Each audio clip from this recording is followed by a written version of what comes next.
Hello there everyone, and today we'll look into derivatives and differentiation.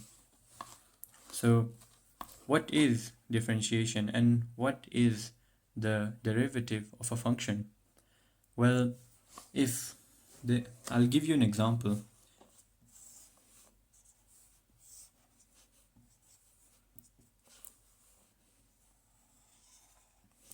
Let's say a quadratic curve. So what deriving and what differentiation actually helps us to do is to find the rate of change of the gradient along all of these points here. So by differentiating a function and inputting certain values of those points, you can find that function's gradient at that point. So in simple terms, when we say that we're differentiating a function and we're finding its derivative, what we are really doing is that we are finding its gradient, or we're coming up with an equation. When you input certain values into that equation, you can find its gradient. So there are many ways to differentiate and to get your derivative, but the one we'll look into today is called the power rule, which is very popular and used nearly everywhere. So how do we use this power rule? So we have our function x to the power of n. So to differentiate this, and every time you differentiate a function, what you are doing is you're finding f prime x. What you're getting is n x to the power of n minus 1. This is the power rule.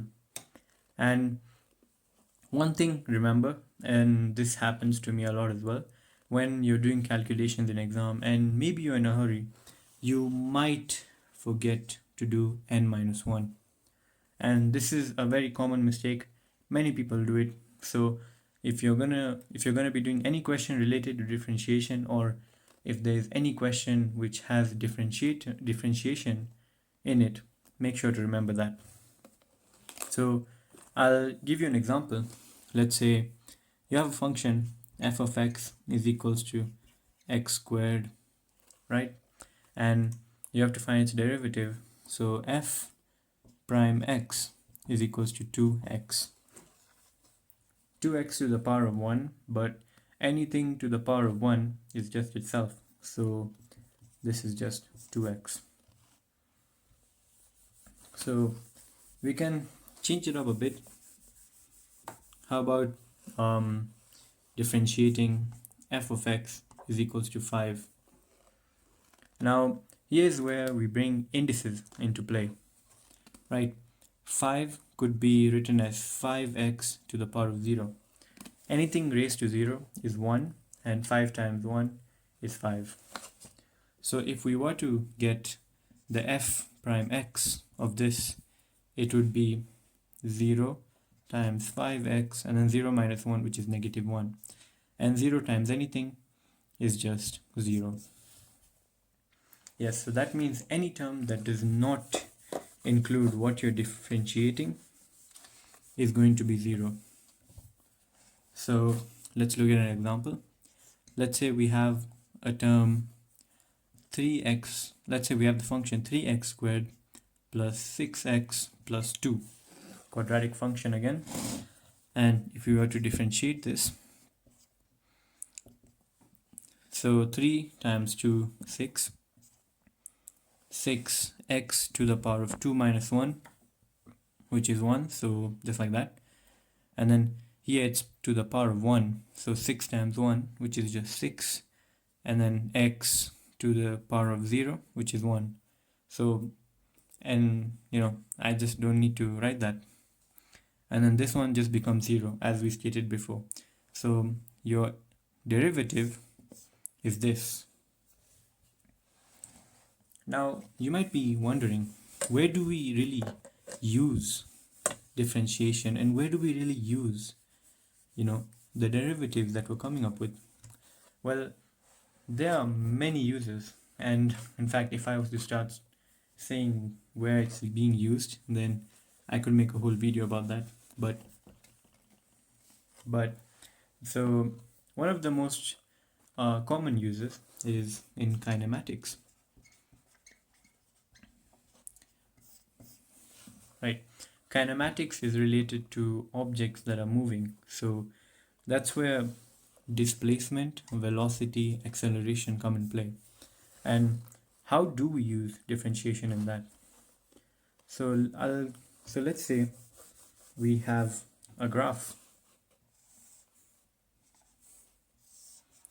So this is a displacement time graph of an object. Let's say a car. So there's this one thing that when you differentiate a displacement time graph and use values of certain points, like let's say time 2, right? What you're doing is you're finding the velocity at that point, because you're finding the gradient at that point, and the gradient of a displacement time graph is velocity. Just like that, the gradient of a velocity time graph gives you acceleration.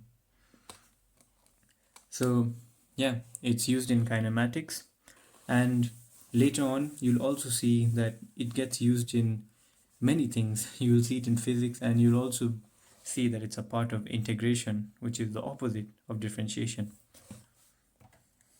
So I'll give you an example of what differentiation and then what it looks like.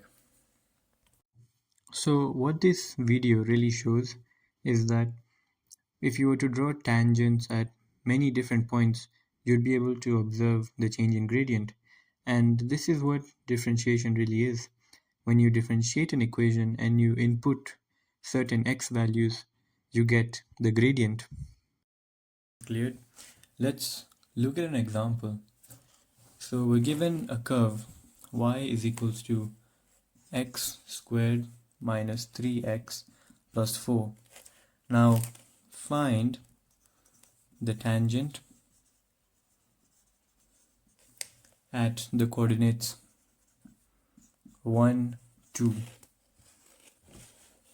So first thing is that we're going to differentiate it. So dy over dx, another way to write f prime x, is 2x minus 3. Now since we're finding the gradient at a tangent, so we're going to do at x is equals to 1, so 2 into 1 minus 3. So this is 2 minus 3, which is minus 1. And we're going to now find the equation of the curve, of the straight line. So it's y minus 2 over x equals to minus 1. So multiply both sides. So y minus 2 is equals to minus x plus 1. So from here we get y is equals to 3 minus x.